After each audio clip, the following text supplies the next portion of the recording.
రాజు pastor గారు ఒక మాట చెప్తా ఉంటారు ఎప్పుడు. ఒక పెద్ద మహావృక్షం ఉందంటండి, ఒక పెద్ద మహావృక్షం ఉందంట.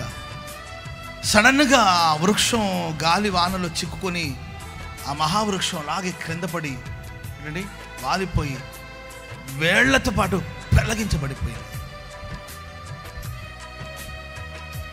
మహావృక్షం అది. ఆ వృక్షం పడిపోతే ఆ ఊరు గ్రామ ప్రజలందరూ వచ్చేసి అయ్యో అయిపోయింది, మొన్నటిదాకా ఊరేగింది కదా, ఓ పెద్ద చెట్టు అని బిల్డప్ ఇచ్చింది, పోయిందని అనుకున్నారంటండి. సరిగ్గా కొన్ని రోజులు గడిచిన తర్వాత ప్రియులారా, ఆ చెట్టు ఎక్కడైతే పడిపోయిందో దాని చుట్టుపక్క కొన్ని వందల వేల చెట్లు లేచాయంట. హల్లెలూయా.